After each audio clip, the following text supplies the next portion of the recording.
are the New York Knicks. I'm back in the New York groove. Well, it's the Knicks. New York. We are the New York Knicks. New York. For this new season we're about to enter, the Knicks is taking no shorts, just like winter. New York, New York. New York be about the Knicks, huh? But the best thing about New York City is K-N-I-C-K-S. Everybody say go New York, go New York, go! Go New York, go New York, go! Everybody, it is the New York Knicks podcast, episode 562, part of Dash Radio. I am Jay. How you doing, Mark? I am doing fine. How are you doing, Jay? Fantastic. Good. The how you doings are back and forth. We're nailing this. Show's off to a great start, Jay. Nailed the intro. Yeah. The Sacramento Kings are not a good basketball team. No, they are not. They are not a good team. So say. you trying to say this wasn't the most impressive win of the last decade?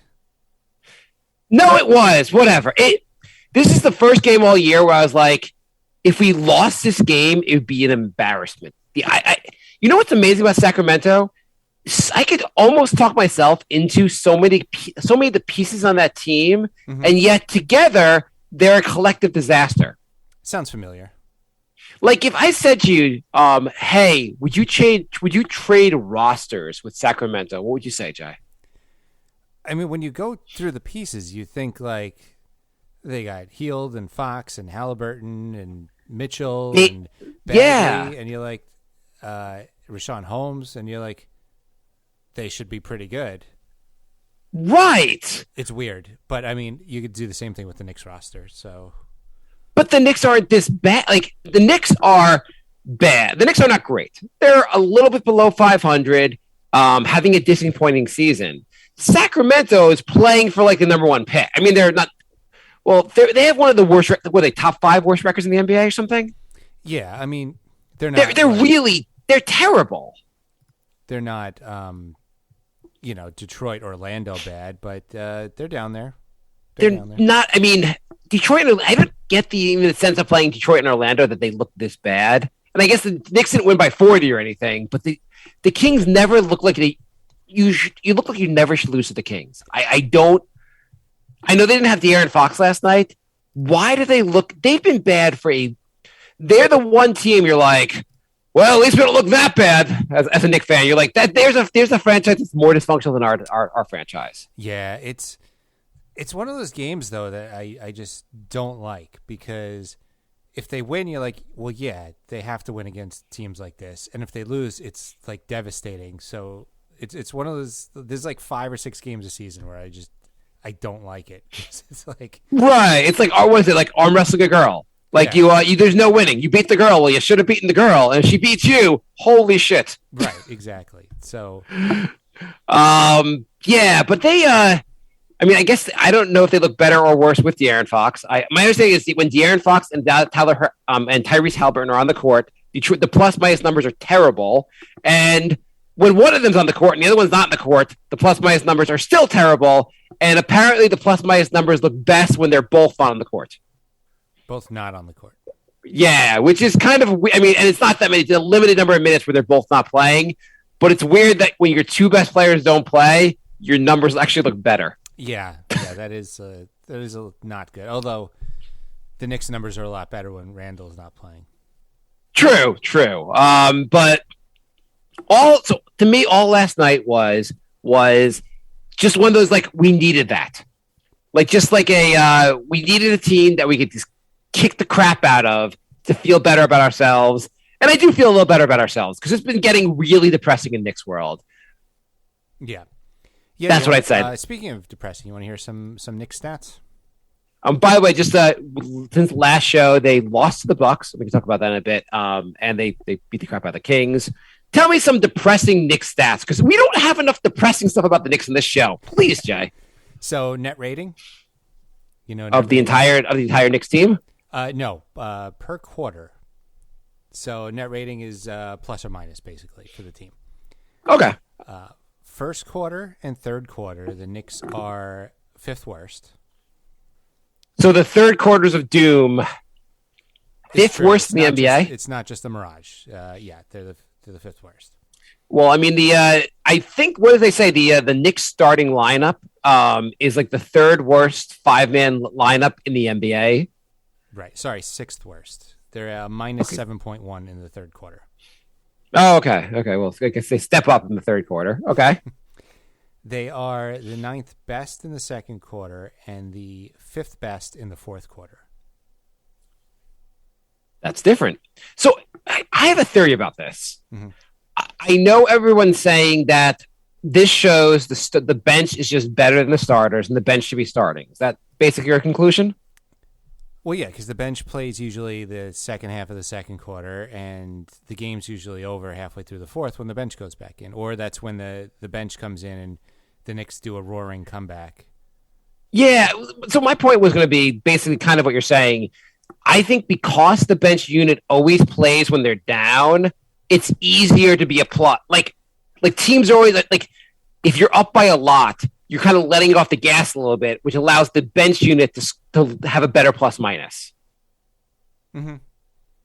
So like it's deceiving a little bit. The bench hasn't been bench has been better than the starters in many ways, but it's not that good because like if you made the bench the starters, they would not look nearly as good because they're not coming to a game where they're down by 20 where the only way to go is up. Right, but the minus 7.5 in the first quarter is very, very telling about the starters. Yes, that would be really telling about the starters. So, the Knicks have had some really bad games recently, and everyone said the Bucks game is coming up. Our coach is going to change the starting lineup, and he went with a dynamic new starting lineup, or the exact same one he's been going with. Is it the trade deadline, or is our coach just insane? What do you think, Jay? I think it has to be the trade deadline. It does not make sense to just do this over. Like Tibbs is an experienced coach. He's a successful coach. He's got to know that things aren't working out. So I have to think sometime in the next 9 days now that there's going to be a move, and it's one of the guys that are being showcased. So they showcased them really well by putting them in a terrible lineup that doesn't do anything. But yeah, no, I agree with you. So last year, we kept saying, well, I'm sure Elfrid Payton will no longer start after the trade deadline. And what happened, Jay? He started until halfway through the first playoff game, which is when you really want to start tinkering with your lineups. So halfway through the first playoff series. So basically, we had a theory about the trade deadline last year. And it proved to be completely. We were like, well, they're going to trade Elfrid. They're going to trade Elfrid. That's the only reason he's starting. And we were wrong, obviously. Well, I mean, it could have been just that nobody wants Elfrid. Well, that's not true, Jay. I mean, Phoenix has him as their fifth backup point guard. So clearly someone wanted him. Because, I mean, like somebody was arguing with me on Reddit today that Kemba's the easiest contract to move. And I was like, yeah, if you would completely ignore his play on the basketball court, like 2 years, $9 million is not bad if he can do anything. But like, you know, he doesn't even know if his knee's going to work from day to day. He can't cover anybody. Like, it's not a good contract. Yeah, I mean, the thing is, you can try to talk yourself into these guys. Like Kemba, you say, well, right now he's utilizing the Knicks. He's not told to just go out there and score. And maybe if you put him in a bench unit of a team that just needs scoring off the bench, Kemba can go crazy because you don't have to worry about passing. He just like shoot a lot. Absolutely, but that's a pretty expensive bench piece. No, well, I mean that's like the Lou Williams role where you just put Lou Williams in, like you're just asking him to score. Mm-hmm. Can Kemba be a spark? Can Kemba be a spark off your bench when his knee feels like working? Yeah. Well, that's the issue. So the bigger issue is, well, maybe we trade for him if he was going to be healthy, but we don't even know if he's going to consistently play. Like, right, that's my point. Like, you know, if it was a guy who had Kemba's skills, but like his knee was working, yeah, you take a chance on it. And maybe you got a 6th, 7th man coming off the bench, and it works out. But like, if you don't know if his knee's just gonna completely fall off in the next 2 months, like. I mean, if you're let's say you're the Lakers, and the Lakers need help. If the Lakers say, we'll give you, I don't know what they'll even give you for him. Well, let's just say they'll give you a second-round pick for him. What do the Lakers even have? They don't have their next first-round pick they could trade, I think, is in 2027. Yeah, the Lakers Lakers fans seem to think that Taylor Horton-Tucker can get you any player in the league. I've seen so many fake trades with these players that they're getting for Taylor Horton-Tucker. The guy's shooting 25% from three. That is now worse than Obi, because Obi's actually been pretty good lately. Yeah, he's actually been decent lately from three. So if they called you and said they want Alec Burks, and they give you the 2027 first-round pick, would you do it? In theory, that could be a good pick, but also that's a while from now. At the beginning of the season, I would have said go to hell, but the Knicks aren't going anywhere this season. Maybe, like, Burks is good, but he's not going to be part of the young core. And you say maybe that frees up some minutes for more Grimes. Cam Reddish. And, yeah, why not? Maybe the Lakers suck in 2027. So I don't know what the assets also the Utah Jazz have, but they just had what's his name injured. Jay, fill in the name. Surprisingly, he wasn't on my fantasy team, but what was his name? I can't believe I can't remember the name. We are the worst possible show. I can't remember anyone's names. Now I know why our show never took off. I can't remember basic facts about it. It's like the biggest news of the week. Joe Ingles. Joe Ingles. So he's injured. Clearly the Jazz know Alec Burks. They could clearly use him. They're clearly trying to compete this year. So there are guys on the team that should have value. Alec Burks should have value to a playoff team. So should Fournier. He should also have value to a playoff team. Yeah, I mean, definitely Fournier. He's also Fournier has looked a lot better. I think he's shooting this month. I think I looked the other day. I looked I think earlier today. I think he's shooting 43% from three in January. Yeah, I came to the realization yesterday that if I actually made no fantasy moves the whole season, I would probably be the best team in the league. Like all four guys I dropped are just going off this month.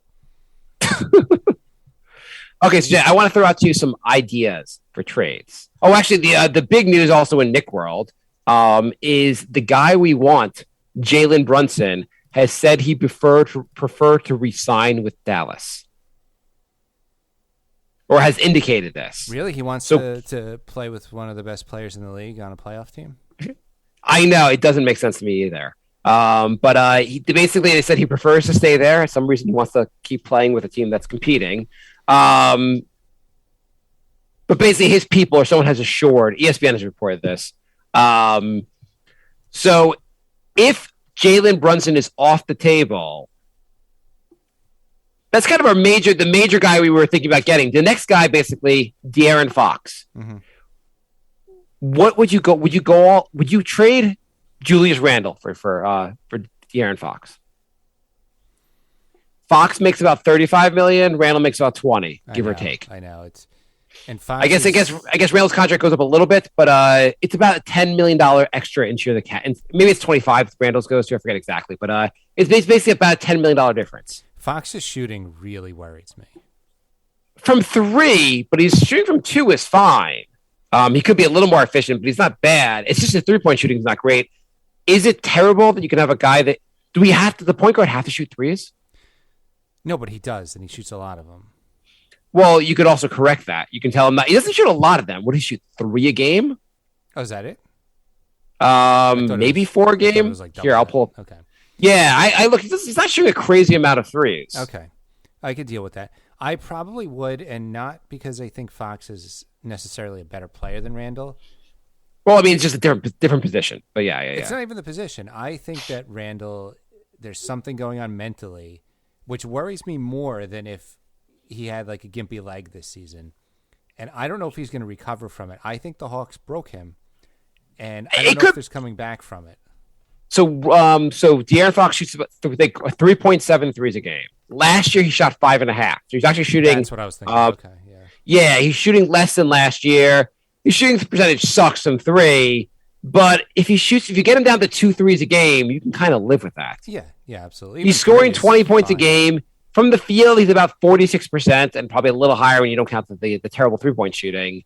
Not as efficient as you'd like, but this year he's averaging 21 points a game. Last year he was 25 points a game and 7 assists.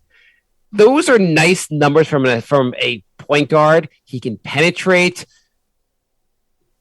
I not that he's maybe, I don't know if he's the answer at point guard, but it would be, maybe that would be a better fit for this team than Randall. It might be, because then you clear up minutes for Obi and probably maybe Sims and Cam. Yeah, you get more guys in the rotation. And maybe RJ not having I mean, maybe RJ would look better without Randall here, with a little more spacing. Maybe. And it pretty much gets everybody on the team in the same age range. Not that Randall's old, but he's a couple years older than the rest of them. So, like, you kind of have... Well, Fournier. I guess Fournier is older, obviously, but... Yeah, but I'm just assuming that he's going somewhere. So I guess the question really is, and the other moves out there, there's some people clamoring for the Knicks to get Westbrook, and that's mostly the Lakers. It's mostly people. And I guess the theory behind the Westbrook move, if you want to talk yourself into it, you could clear just a lot of cap space. Westbrook is signed through next year. Randall signed a few years more. Fournier is signed 2 more seasons. You basically include Fournier and Randall and maybe Noel. I don't know. Someone else's contract in there. And you can clear a bunch of cap space. What you're going to use that cap, and basically you'll have that cap space locked up for 1 more season. And then the year after that, you have lots of cap space open. Yeah. And on the positive, lots of cap space sounds really good. The Knicks also had a lot of cap space going into this summer and didn't do jack shit with it. But if you're upset about all the cap space being ruined by, like, Randall, say, this would clear that and give you a point. The Westbrook move would clear that. And you could also, maybe you play with Westbrook or maybe you cut him. I don't know. Then, like, next year, you're back to we need a point guard. Right. I mean, you could also just say maybe Westbrook could make the team. I mean, Westbrook on the Wizards, they looked pretty good with him last year. I mean, things aren't working well with the Lakers, but maybe Westbrook is allowed to run the team. There's no, like, dominant players like a LeBron that need the ball, and so he doesn't need to play off the ball, and maybe he helps RJ develop. Yeah, he seems like he's wore out his welcome on every team he's been on. It's been a few teams for now. I mean, his style. I mean, in fairness to him, his style did not work very well with James Harden. He went to a team with LeBron, and Westbrook doesn't like to play off the ball, which is fine. I mean, not fine, but, like, you put him on a team where he doesn't have to play off the ball, maybe he just looks better. I don't like it. Nomad says, any interest in Dragic's $19 million expiring contract? Raptors are ready to trade him. Dragic refuses to play for the Toronto Raptors, a very functional team. Why would he not refuse to play for the Knicks? Well, if the Knicks traded for him, he'd probably start, and he didn't want to play on the Raptors as, like, a 10 minutes a night off the bench in garbage time. You know, I have to say, and I guess I've said the Knicks should trade for Ben Simmons, and that's obviously, like, even a crazier situation, but I don't like the idea. Dragic is an older player. I'm sure he would actually help the Knicks, but he's also, like, I don't even understand why he's refusing to play. All these guys refusing to play just piss me off. It's so absurd that you're getting this much money. You're like, nah, I don't want to play because I don't like my role in the team. But you have to give me my money. At least Ben Simmons is not getting paid. He's getting fined, right? Yeah, he's gotten fined $19 million so far. What the hell's wrong with him? It's like, he doesn't even, like, just play. Show up and get your money. I don't understand. Not that, like, money's everything, but, like, it's also, you want to play in the NBA, right? This guy's arguing with me on Twitter right now, saying, like... Jay, are you going to report all your Twitter arguments to us? Well, no, the other one is a Reddit argument. Okay. A lot of arguing going on. No, he was saying that, like, he's standing up for himself, and, like, he has no leverage, and I feel like he's losing a lot of money. Like, do you think any GMs are looking at this saying, like, wow, he really stands up for himself when mildly criticized after having one of the worst playoff performances of all time. I'm gonna give a lot for this guy. I mean, a better way to stand up for yourself would be go on the court and play better. Maybe show up after the offseason with a 3-point shot and be like, look, I improved my game. It's weird also because, like, you are – so forget the money part of it. This is say he's like, I've got a lot of money already. I don't – like, the extra $40 million for a normal human being would be great. It's not as important to me. Fine. But you also are competitive and want to play basketball, and you have a finite number of years, especially in your prime, left. That's why the not craziest part. It's not like he's 35 and he knows his prime is past him, and he's just, like, this is, you never know. He could come back and tear an ACL, and that's it. Can't you also get past, like you're like, Joel Embiid is crushing it, an MVP candidate. Hey, the East is kind of wide open. No one looks that amazing in the East. You could actually go to the finals this year if you just come back and play next to Joel Embiid. They're a game out of the 1 seed right now. Like, and that's without him. That's also not helping his case. The fact that they're almost in first place without him. Let's go back to the Knicks in 1 second. Well, this relates to the Knicks because, like, a lot of people want the Knicks to get him, and he can't handle this situation. Do you think New York media is going to do this guy any favors? They talk bad about me. I refuse to play. Hopefully things will work out well in New York because New York never boos their players. Yeah, there's never an issue. No, we need criticism whatsoever. Please don't look at the back page of the Poster Daily News.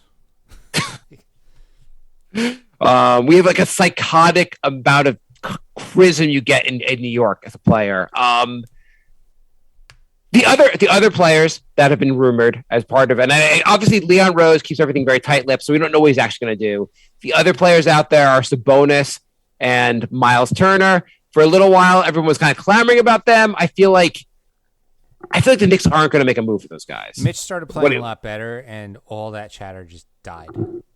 Yeah. When Mitch was tweaking his ankle like every other game and looking super slow, everyone wanted him. But Mitch looked like he got used to the extra weight, or maybe he shed some weight, and he's looking a lot more mobile now. And he actually has done a couple things on offense that weren't just alley-oops.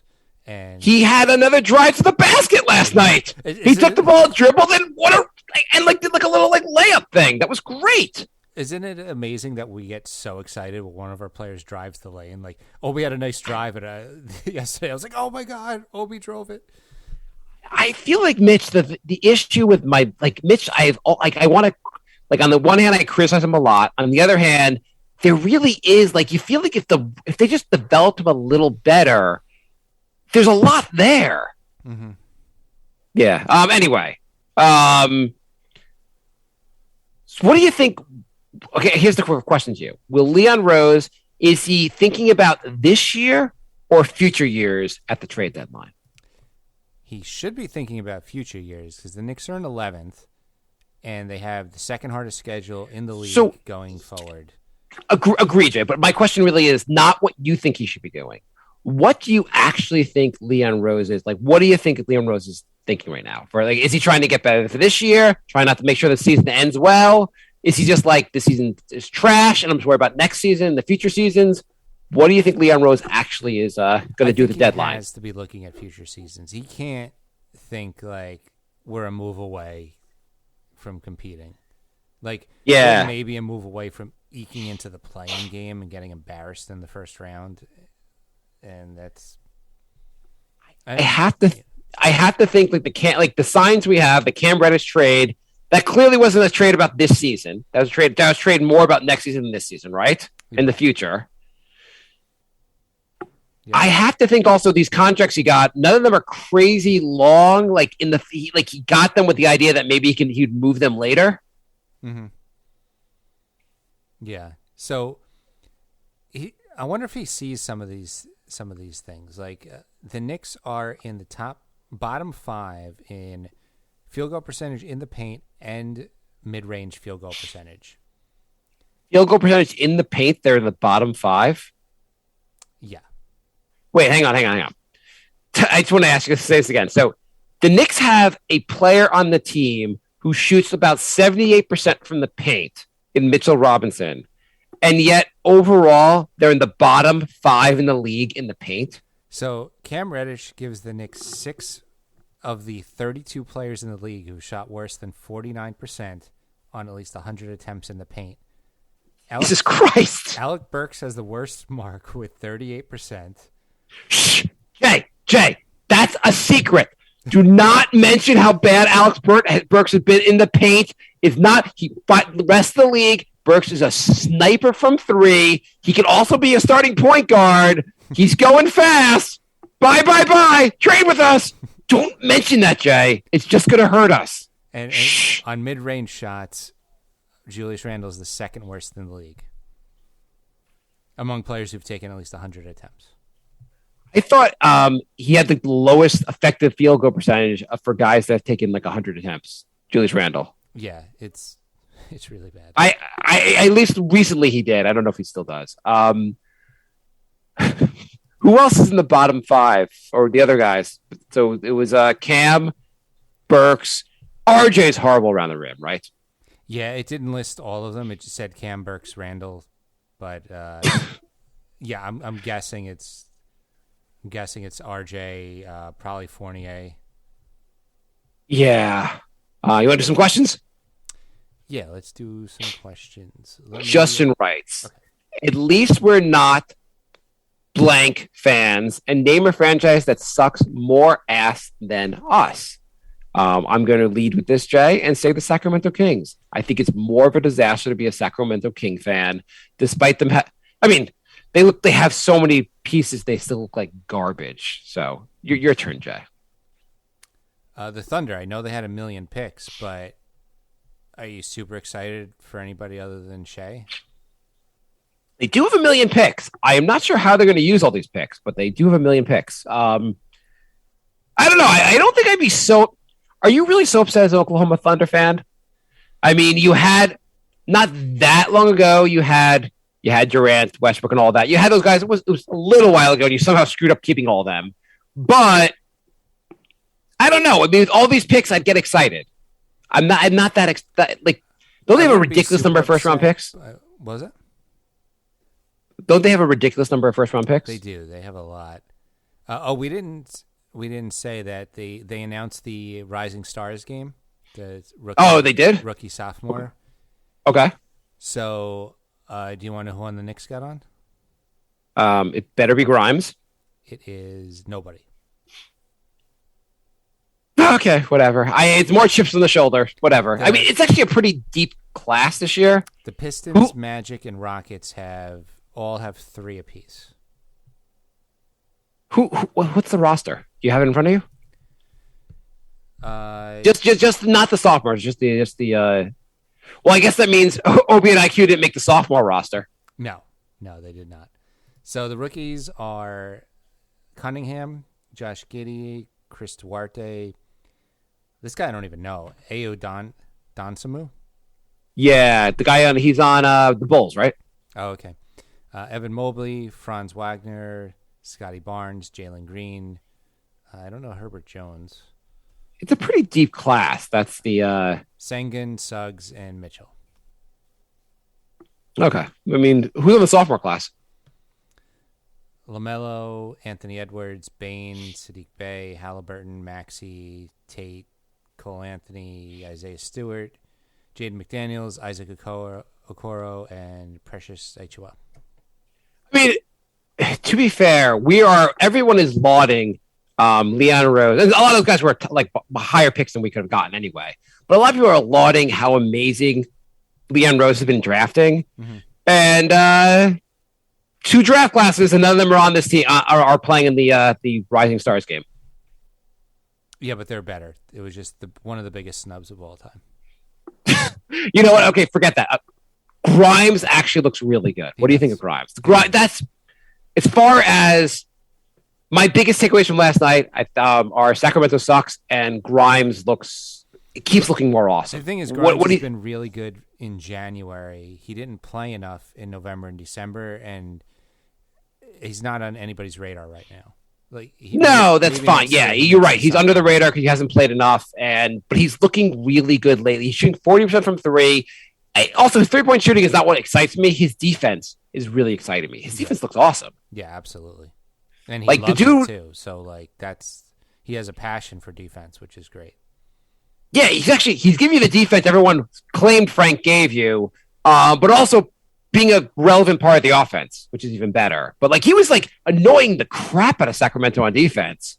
Like there's like a bunch of plays where you're like, either he caused the turnover or indirectly like caused the play to work, like them Sacramento to screw up. I hope the Knicks fans embrace him like they embraced Frank because he's better than Frank. They will. Knicks fans. It is not hard to get Knicks fans to go all in on a player they draft. Yeah, the team drafts. I mean, for a moment or two, Knicks fans were absolutely in love with Alonzo Trier. Like Knicks fans will get in love with any young player who's plays well. I mean, I think we had about 3 episodes about Landry Fields. Oh, Landry. Okay, another team that I would be upset if I was a fan of is the New Orleans Pelicans. Zion will not play this season likely, and he will be a gigantic disappointment. And I use the word gigantic literally. I was about to say, pun intended. The pun was intended, yes. And man, they've had so many pieces on that roster, and they are just terrible. Yeah, I mean, that would be a sucky franchise to root for. Yeah, that's got to be really frustrating. They had what looked like a really good team, and then just did nothing. Hey, you got Anthony Davis, but he wants to become a Laker. Fine, we'll give you Zion, but he's not going to really play. Okay, you got Lonzo Ball, but you have to give him up. Like it just they're who else would be really frustrating to root for? Give us one more, Jay. Okay, probably Detroit. That's what I was going. Pistons just suck. Cade Cunningham, maybe he'll end up being pretty good. He's not been that amazing for his rookie year. The guy they drafted last year sucks. Detroit's bad every year. They haven't been good. I was going to say Houston, but I was like, well, they were like a couple seconds from the finals a couple times recently. So, like, even though it's bad now, they had a nice run with Harden. They had a nice run, and they have some nice pieces still. I mean, yeah, I wouldn't be upset to be a Houston fan. Yeah, but okay. Detroit's been miserable since, like, I don't know, almost since they played the Lakers in the finals. Yeah. Anthony Rice, did you know that Obi is actually shooting 34% from three on the road while hitting only 15% at home? Crazy stat. That is pretty wild. Yeah, I'm gonna guess. Well, he's had a couple good games very recently. I forget, but they must have been road games. That must have influenced those stats. Yeah. Someone asked how to get on the Discord to listen live. Jay, you want to tell everyone? Our Discord is NY Knicks Podcast, and I posted the link on our Twitter, which is NY Knicks Podcast, and our Facebook, which is NY Knicks Podcast. You could also email us, nyknickspodcast@gmail.com, if you still can't find it, and I will send you a direct link.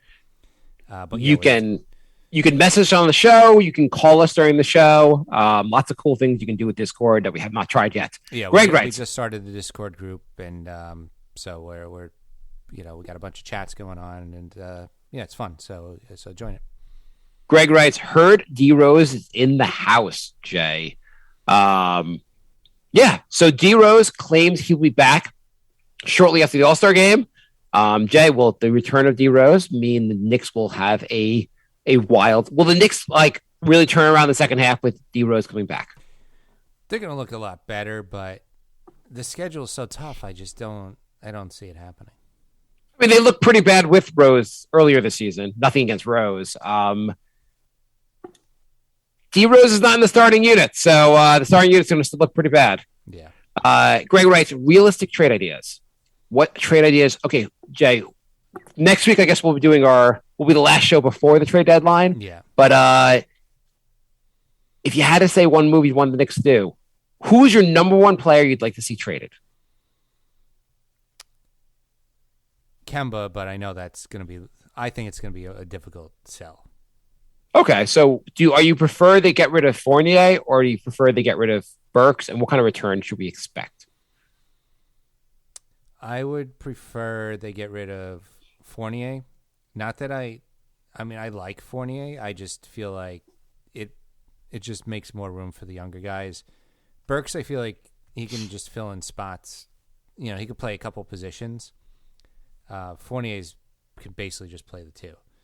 So, yeah, I wouldn't mind seeing Fournier get traded. Then you see a lot more Grimes. And what kind of return should we get for Fournier?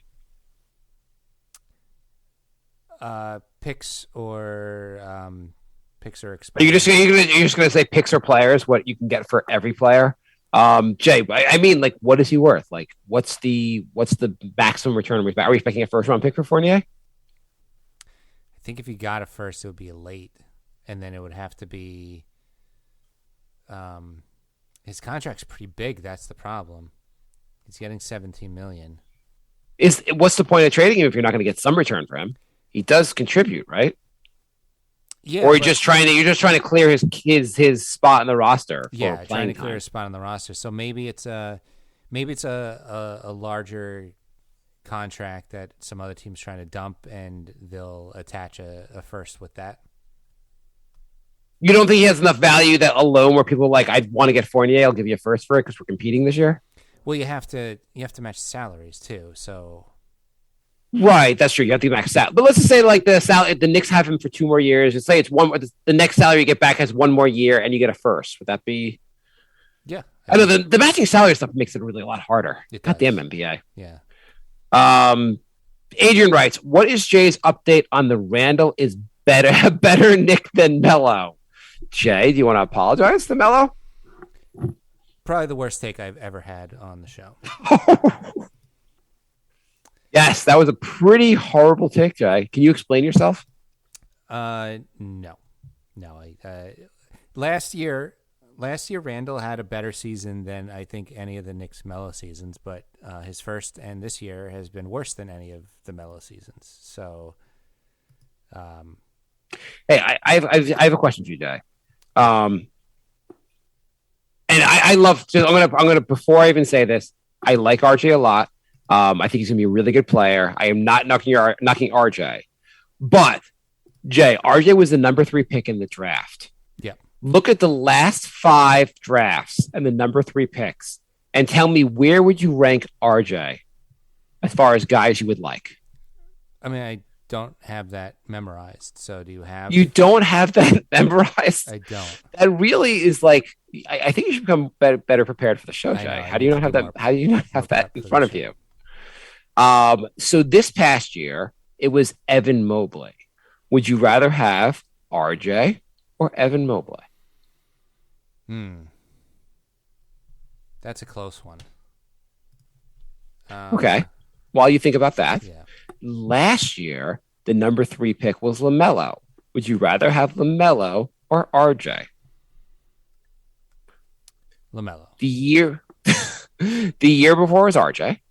The year before that was the number 3 pick was Doncic.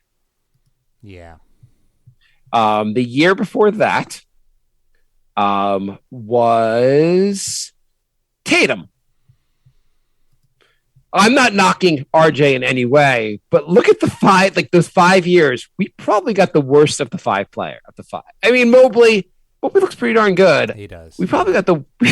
It's like if you were like, if I could get the number 3 pick in any of those other drafts, I would have been a little happier.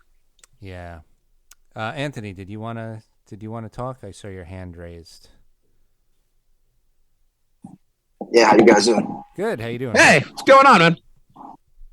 Not bad, not bad. Hey, I was just quick thoughts, because we were talking about like how bad Fournier is on defense and stuff. But it seems kind of strange to me because it seems like everyone is playing bad defense. So why people are picking up on Fournier when I see RJ Barrett doing the same thing like in all games, and of course Randall is playing like garbage defensively, right?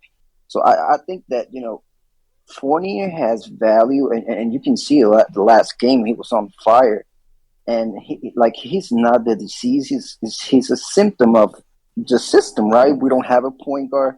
We're not running our offense like normal team supposed to do, right? So I don't know. Was just thinking about that because Fournier with a good point guard, and if all the guys are playing defensively a little bit better, I think he will look a lot better. But if anyone blows by Fournier and nobody is helping, then I mean, what can we do then? Yeah, I think he's gotten a lot of crap because he replaced Reggie Bullock, who Bullock wasn't an amazing defender, but like people are like, Reggie Bullock was here last year and the Knicks had a top defense. Now they replace him with Fournier and the defense is garbage, and they give Fournier a little bit too much crap when it's a much bigger picture issue. Exactly, because I think that, Burks was playing a lot better defensively. RG was playing way better defensively last year. And, of course, Randall and my God, Noel. I mean, everyone was playing at the top of their game defensively. And now all of a sudden, like, nobody is playing defense, but he's the problem? I don't know. Yeah, I bet you're right. I agree with you. And a better functioning team, or just like his defense would not be as big of an issue. I don't know with Randall. I don't know if there's anything going on outside of the basketball arena, but I do think when his shot is not going down, that just makes him pout and not give the full effort the rest of the time. Like if his shot's going down, he'll play hard defense. When he's missing shots, he's just like lost on offense and his defense suffers. RJ, we were hoping RJ would become take the next step up in defense. He really hasn't yet this season. And he is not. But that's the problem. This team, like everyone is playing the same way. If the shots are not falling, no one is playing defense. And that's all. I agree with you completely. Right. Like I would think Fournier would have a lot of you haven't any team that wants to compete in the playoffs and that needs an extra scorer. At the very least, you'd love a guy like Fournier off the bench because he's a really good shooter. He can get hot and make a huge difference in any game. He also, his defense isn't great, but it shouldn't be as big of an issue as it is on the Knicks. It's just because everyone else exactly. Also, yeah, and you play him next to Kemba, and you're like, hey, Fournier, I know you're not great on defense, but we have a guy next to you who's a disaster on defense. See how that goes. It's even worse, exactly. Right. It's it's the problem. Team has at point guard and at shooting guard. Not every team has two stoppers. It's not a problem from every single team in the league.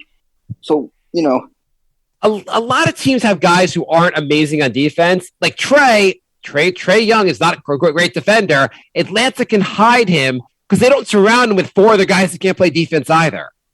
Right. It's been really, Tibbs' defense has been built around having a strong rim protector, Noel and Mitch. Mitch has been getting better lately, but has not been as dominant of a defensive player as we would hope or we expected. Noel has been barely healthy most of the season. So that kind of kills you right there. And they've had a lot of problems on defense this year. And I also feel like to a certain extent, they've also had a lot of bad luck with guys just kind of going off when they somehow they've caught guys on the night they can't miss a shot, a 3-point shot also. But I think that, we obviously need a point guard, and all the talks leads to, trading Fournier or Randall. I think that we're going to miss Fournier. Once we have a point guard, we're going to miss him. Definitely. So I'd say the thing with Fournier also is that, a night like last night when he's hitting his shots, you're like, hey, I really like this guy. Why can't we seem to make this work? And we're going to really miss this guy. Totally fair. But there are a lot of nights where he's just disappeared. And that also has been the issue. But that's the thing. I understand that, but that's the problem. You see, most of the games that he plays well, he starts hot at the first quarter, but then the team gets away from him, and he doesn't touch the ball. He's a rhythm shooter. He needs the ball, But the way we're playing offensively, you just give the ball to Randall for 17 seconds, and then you try to make something up. I don't know. You can't find your rhythm like that. So the numbers I'm looking at his splits in October, which is only 6 games. Fournier shot 45% from three, which is awesome. In November and December, which was 29 games, he shot 36% and 32% from three. He was a much more mediocre 3-point shooter. And then in January, which has been 14 games in January, he shot 45% from three.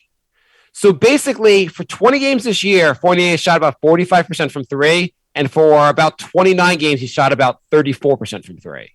And it's that middle section that really made people not like Fournier. But now everyone's like, oh, he's hitting his shots again. I like him again. You know what's crazy? Actually, I just looked. Fournier's free throw percentage also kind of sucks the last 2 months. Why can no one in this Knicks team hit a goddamn free throw? Mm-hmm. I don't know. The thing is that, that you have to give them the benefit of the doubt because he was just getting in this team, right? Like he's gonna have some bad games. He's trying to get in rhythm and trying to know an offense that doesn't assist. So of course he's gonna struggle for a few games like those you mentioned in the middle. But overall, I don't know. I think he's not that big of a problem if we surround him with a better defender and stuff like that. But that's all. He's not. I agree. He's not as big a percent problem as people are making it out. And if he was here next year, it's not a problem. It's like he's a good player.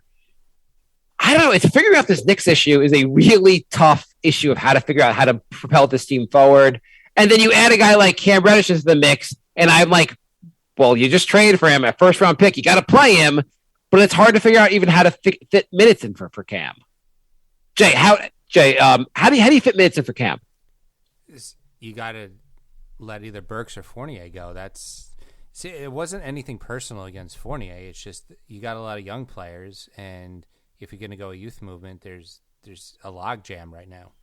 Right, but if while they're here, can Tibbs go like, hey Cam, hey Burks, I know you've been a big part of this team for the last year and a half. We just got this guy Cam. I'm not going to play you anymore. Then why not just trade him? Yeah, but that's not Tibbs' job. Tibbs' job is to figure out how to manage minutes. Rose should trade him. But I'm just saying for Tibbs, I know people are giving Tibbs crap also for not playing Cam, and I want to see Cam play.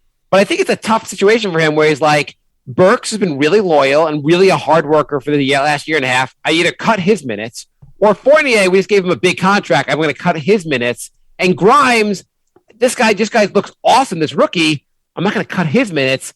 Like, Leon, you have to figure out how to like get one of these guys off the roster if you want me to play Cam, or else you should have traded for Cam. I think we'll find out in 9 days. It's Anthony. What do you think the Knicks are going to do at the deadline? Probably nothing, to be honest. I mean, hey, we can't expect much from this team, but if they do something, they definitely need to, I understand what Jay says about getting the young guys in the court, and I agree with that. But then, like, I don't know, it's just difficult because if you're not going to trade for a point guard, then you're not doing much. And then you have Quickly, who is playing like, I don't know, he's not playing good minutes at point guard. He's not shooting the ball well. Like, why are we so in love with him? I mean, he's an asset, apparently. Maybe we should move him. I don't want to move quickly, but he looked better last year, though. It's hard not to agree. It's hard not to think that. Are we just asking too much of Quickly because he's not really a point guard? Asking to run this team is a little much. But if he doesn't run the point guard and he doesn't shoot well, and he's an undersized too, then what can you expect from him?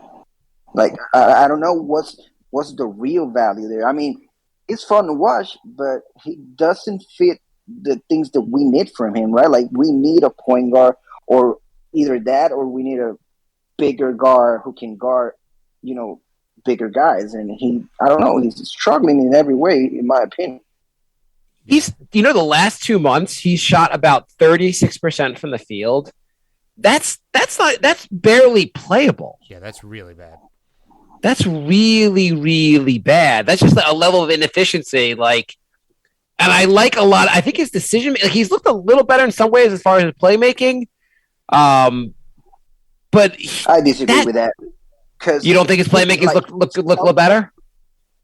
Not really, because Okay. whenever he makes a good play, it's probably Obi like flying, so he finds him. That's easy to do. But Throw the ball to the guy that can dunk. I'm sorry? Yeah, I said, like, throw the ball to the guy that can dunk. Real way to make a decision. Like, it's an obvious play. You're right.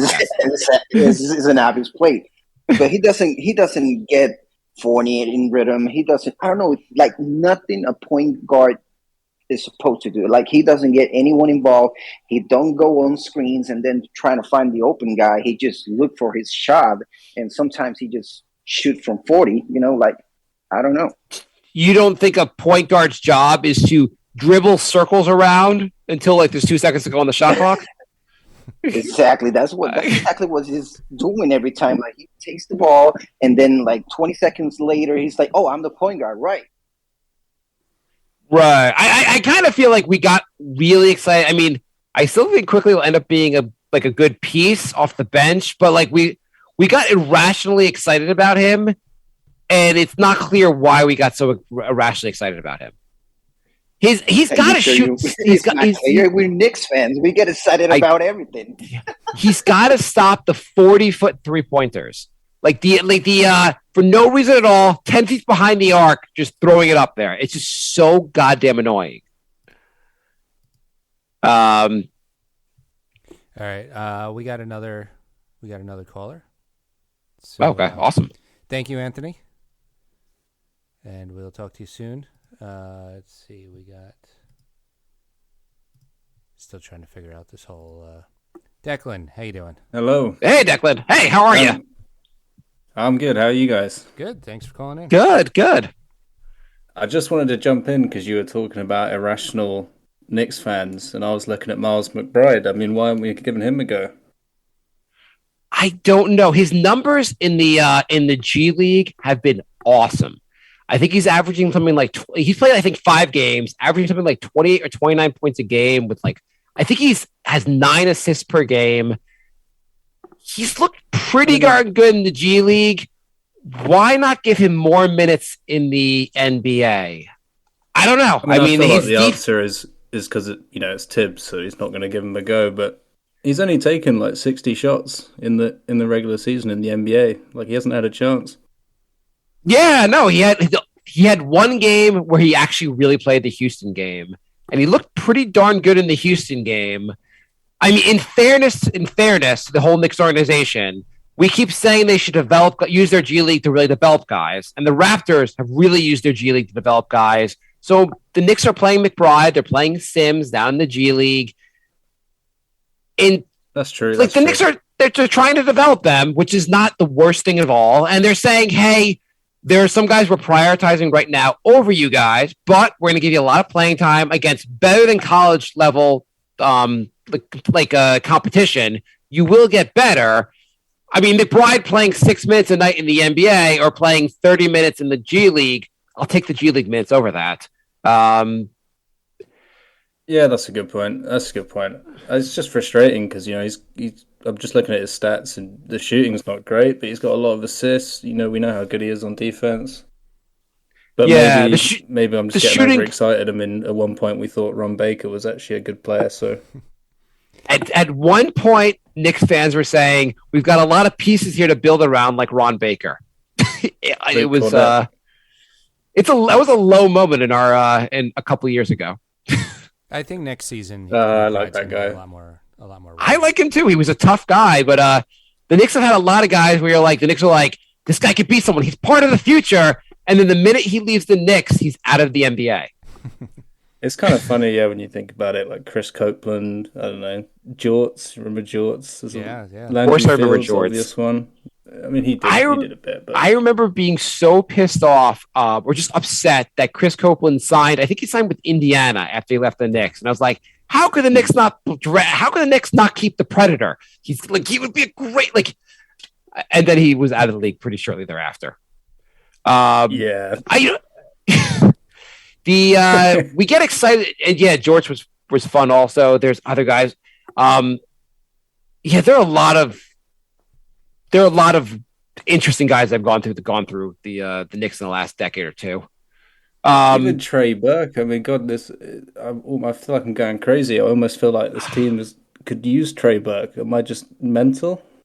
Yeah, he averaged about I think 50% from the field. Just he was just shooting so well, and we were like, this guy he was a top 10 pick. Maybe he'll actually be really good. Maybe we found something, and then they always turn to a pumpkin the following year.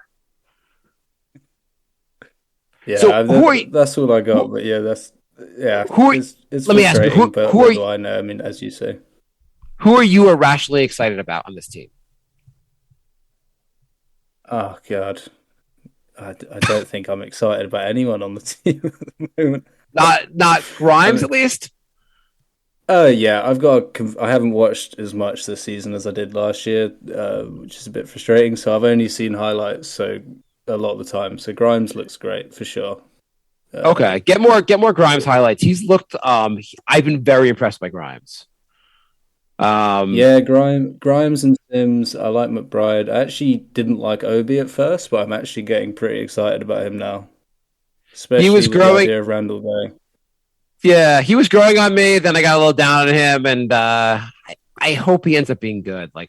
He's a guy you really want to root for. Also, I don't know.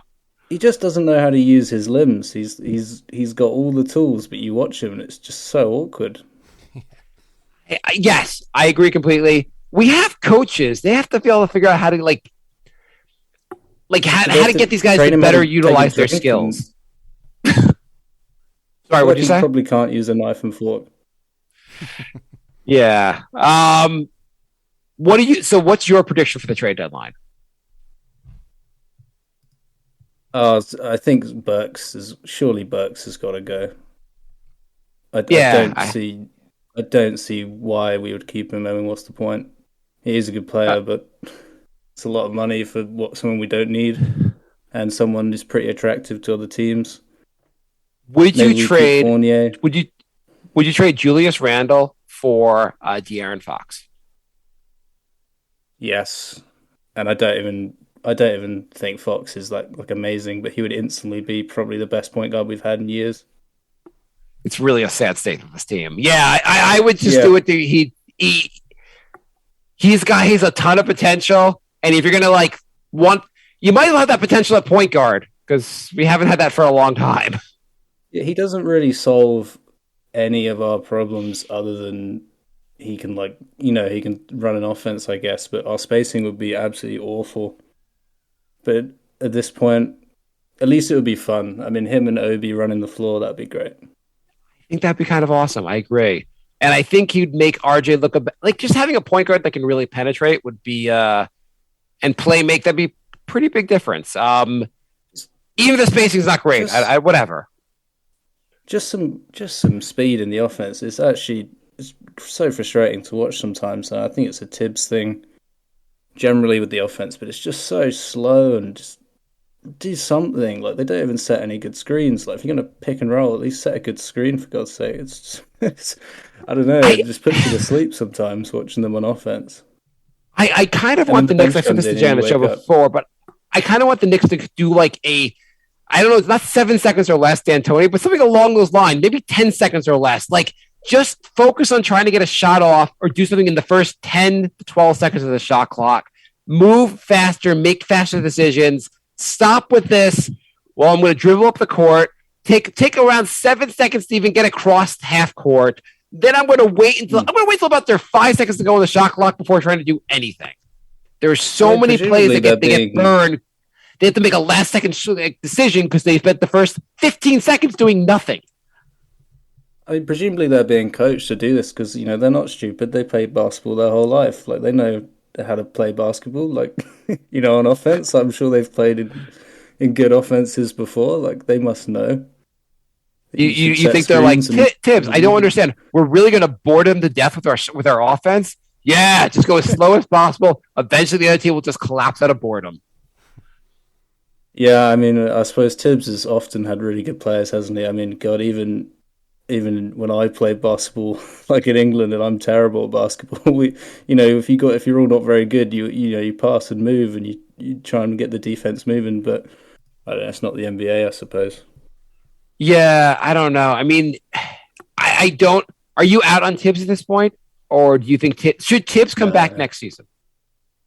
I'm out on Tibbs, and then I rein myself in, and I realised who we had before Tibbs, and it's Yeah, not fair. It's really not fair to be harsh. I mean, you can be critical of Tibbs, but it's not fair to be out on him. I mean, he got us to the playoffs for God's sake, and yeah, the offense sucks, but you got to give him a chance. I mean, we can't just toss people after half a season of crap. right. We can't be like, here's your Coach of the Year award, and you're fired. It's Yeah, you got it's yeah, and it's also like the Knicks have had a like you can't look at what the Knicks have done in the last decade with coaches and then be like, oh yeah, let's move on for another one real fast. I think you could put D'Antoni on this team, but you're not going to win the chip with this squad anyway. So we'll cross that bridge when we come to it. But Do you put any blame? So do you blame for how bad this team has been this year? Do you put the most blame on Leon Rose, Julius Randle, or Tibbs? that's a good question. I think you got to say Tibbs, and we don't know the dynamic between him and like Leon Rose because it doesn't seem they're on the same page with this Reddish stuff, for example. But ultimately, Tibbs writes the lineups, so he could put a different lineup out there. He could coach them differently, and because a lot of the problems, accountability and effort.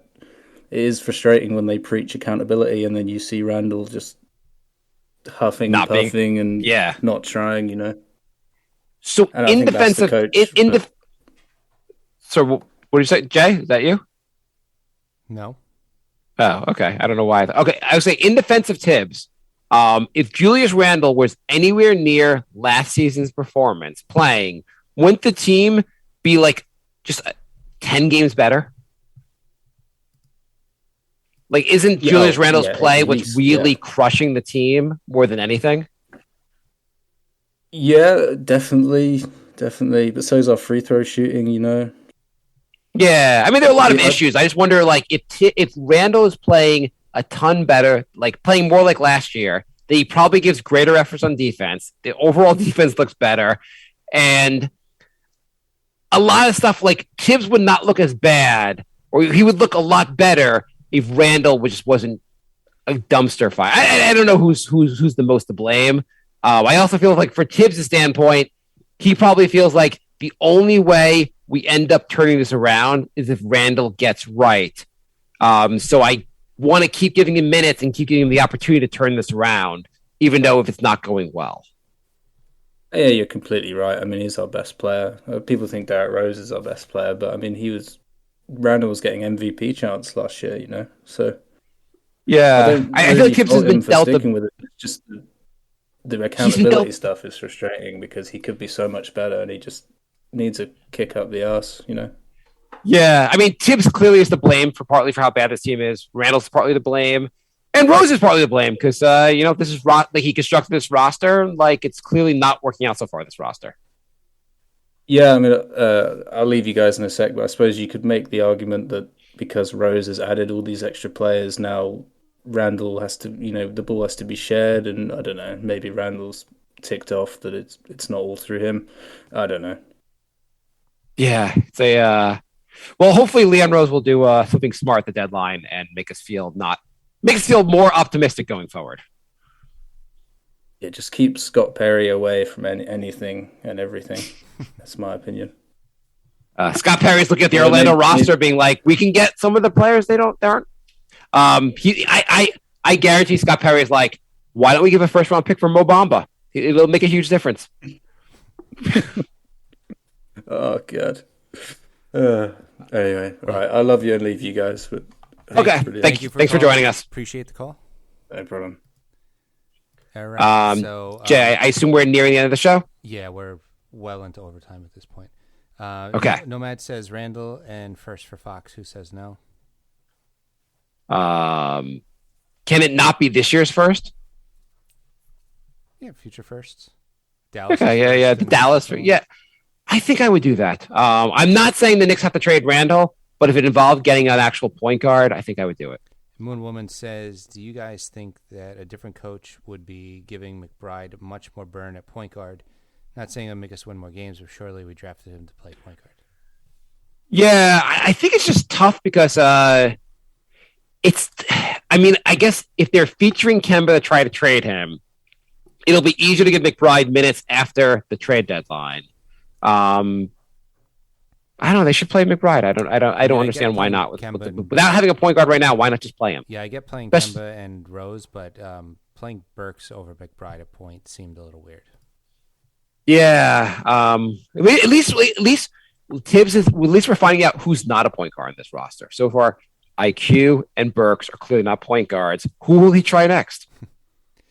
I saw someone somewhere, maybe it was on Reddit, something where someone was like arguing that Grimes should be the point guard. The Knicks fan base is out of their mind sometimes. Yeah. We haven't had a point guard in so long that the fan base doesn't even know what a point guard looks like at this point. Here's some big news just in time for the Super Bowl. DraftKings Sportsbook, an official sports betting partner of Super Bowl 56, is officially live right here in New York State with mobile sports. That means you can place a bet no matter where you are, like the guy who won $540,000 on a $20 bet by picking the correct scores on both football games last week. You can do that with DraftKings Sportsbooks, and DraftKings is making it even more exciting. Listen to this. DraftKings is giving new customers a special offer that you don't want to miss. Bet just $5 or more on the Super Bowl and win $280 in free bets if your team is victorious. So who do you got in the Super Bowl? I am going to say the Bengals because sometimes co-host of the Brink of Sanity, Bry is a huge Bengals fan, and it seems like they are having I don't know. It seems like fate is going their direction. I thought they had no chance against KC last week. Rams look good too, but I feel like somehow this is like a miracle season for the Bengals. What do you think? I'm pulling for them. I always like seeing the team that hasn't won in forever win. Maybe it's my Knicks. I don't know. When have the Rams won? I don't know. I don't follow football that closely. I just know the Bengals haven't won in like 30 years. I don't think the Rams have won in a while either, but yeah. Okay, Jay. So before next, so you can combine a bunch of parlays. You could do something like top rusher, most first downs, total touchdown yardage. The more you put in, obviously, the harder it is to win, but you get some huge payouts if they all pay out. So do that. DraftKings is safe, secure, and reliable. Best of all, you can deposit and withdraw your cash whenever you want. Download DraftKings Sportsbook app now. Sign up using code NYKP. Bet just $5 or more and win $280 in free bets if your team wins. That's code NYKP this week at DraftKings Sportsbook, an official sports betting partner of Super Bowl 56. Eligibility restrictions apply. See DraftKings.com/sportsbook for full details. Must be 21 plus. Physically present in New York. Gambling problem? Call 1-877-8-HOPE-NY. That is it. The Knicks are playing Memphis in their next game. I would say go on DraftKings and bet the over as far as what Ja will do against the Knicks. Yeah, definitely. Before next show, they got Memphis and the Lakers. And depending on when we record, they might have the Jazz and Denver. The next 4 games, what do you think, Jay? Memphis, Lakers, Utah, Denver. What are the Knicks going to do? Well, Utah's getting decimated by COVID right now, so maybe that'll be a win. I think the other 3 are not going to go well. Okay, great. Go Knicks. And so we have we got 2 more emails, nyknickspodcast@gmail.com. We're also NYKnicks Podcast on Facebook, Instagram, Twitter, and we have a Patreon, NYKnicks Podcast, patreon.com/NYKnicks Podcast. When we switched networks a couple times, the first 292 episodes dropped 292 episodes dropped off our feed. I am uploading them all on Patreon because I can't do it all at once, and the feed's just going to be messed up if I upload a few and then we put up a new episode. So I'm putting them all on the Patreon. Not not doing it to make a lot of money. You could sign up for $1 and get all the old episodes. It does help out the show, though, so we would appreciate it. And we'd also like to give a shout out to Dean, who is our newest Patreon. So thank you very much, Dean. Awesome. Thank you. Haggai writes, maybe the Knicks can get a hardship exception, even though no one has COVID, by utilizing a broader definition of the word hardship, as in it's hard for us to win any games, or it's hard for us to sign players that can play together. 2 trades I'd love you all to evaluate. John Collins replacing Randall, probably in a deal with multiple teams and additional assets. Collins allows RJ to operate while spacing the floor in 2 ways via three-point shooting and as a vertical lob threat. He's an underrated defensive player who will never need to hold the ball like Randall does to be effective. He also makes foul shots. You want to talk about that? I was all in for Collins, trying to max Collins in the offseason. I know he just returned to the Hawks, but yeah, I would if you could somehow make Randall disappear and Collins appear, I would totally do that. Yeah, I'd be in for that too. I mean, I think he's underrated, and I do think I think he would look better without Trey operating the offense. I'd also like to see him in a really up-tempo offense. Get him out there with, like Obi and Grimes and IQ or something. Just sprint up and down the floor. I just want to see an up-tempo. I want to see a team that doesn't have the slowest pace in the NBA for multiple years. The other one is Knicks getting Derek White at the expense of Quickly. The Knicks need a point guard. Point guards are in short supply, and the Spurs have 2 starting point guards. White can set up the floor, make shots, and defend. He's not Damian Lillard, more Malcolm Brogdon, but that will do. Grimes has proven to be more effective than Quickly at shooting guard so far. Anyone that's been coached by Pop in San Antonio sounds pretty good to me. I haven't seen enough of White, but I also think I understand he's kind of like people are interested in him, so I don't know if IQ would get that done at all. Mm-hmm. But yeah, sure. That sounds interesting to me. I like that move. What about you? I haven't seen that anywhere else. I think that's good. I just heard talk about that there's some interest in Derek White. That's all.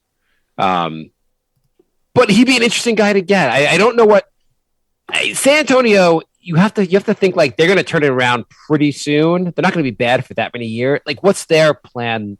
I'm curious to see how they're going to turn it around there. Mm-hmm. I wonder if they would trade guys, young players who are good. Like, even though you already have Murray there, also would they trade White, or can they just figure out how to make it work there?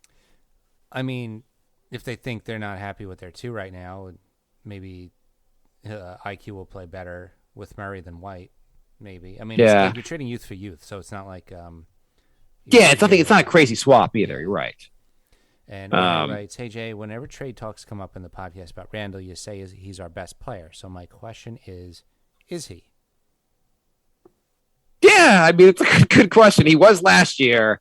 This year, he hasn't led the team in scoring in a long time, in the last 20 games. I guess RJ has taken over. If you had to put a power ranking, you'd say RJ is the best player right now, right, Jay? Maybe. I don't. The power rankings are going to be brutal right now. Yeah, I mean, his last game was pretty bad, but he was on a pretty hot streak before. I would say in January he was probably the Knicks' best player. RJ was definitely the best in January, except for if he averaged about 23 points a game, and that's also with missing all his free throws. Yeah, if he just made some of those free throws, that average would look even better. He had a slow start to the season, so I would still say Randall was better at the beginning of the season. It's probably. I mean, RJ's probably. I mean, RJ had a really bad year also, so I don't know. I don't know who's had a better season because they both had trash seasons. At this point, I would say it's almost a toss-up. And also, then Melo fans want an apology. I tell you what, if by next episode things still look the way they do, you'll get a sort of Melo apology episode. Why are you holding off? I still think Randall's gonna. I don't, but I don't. What's he gonna do between now and next episode? They have 4 games. You just said 3 of the games are gonna be losses, but Randall's gonna look good. I just don't want to do it right now. You just think I'm not in the right place to do this. I mean, you have to say Melo. No matter what, he always looked good. Like he wasn't always the most efficient on offense, but he always got it done on offense. He didn't have nights where he scored 4 points or 6 points. Yeah, I know. Some of the crap Randall's been doing lately has been absurd. I just have to mentally prepare myself to do a mellow apology. So maybe Randall's been like not interested in playing or just scared to play offense in some games. It's been ridiculous. I have to say, so the Sacramento game last night, he played a little bit more as part of the offense, and that looked better. He seemed to play a little more in the flow of the offense. Yeah. So, all right. It's amazing how you could be so good last year and so bad this year. I don't understand. I think it's mental. That's the thing. He's not injured. I think it's mental, which is why I wouldn't mind trading, because if it's mental, like, he might just not snap out of it. Right. So if we can trade him for Ben Simmons to get an even bigger mental head case here, that would be perfect. But, somebody else. All right. Thanks for listening, everybody. Thanks for everybody who joined the chat. Thanks for the calls, Declan, Anthony, Nomad, Moon Woman. And we will be back next week, which will probably be right before the deadline. So we might have to do a post-trade deadline emergency episode. Yeah. I mean, like, if anything happens at the deadline worth talking about, we will have a post-deadline show. And if nothing happens at the deadline, we will just cry on the following show. Yeah. All right. So if you want to follow on Twitch, twitch.tv/crumpledbacon, and YouTube is youtube.com/TITOWAJ, and Discord is NY Knicks Podcast. So, Jay, and what's your home address? Thank you for listening, everybody. We will be back soon. What if anyone wants to show up for a beer at your house?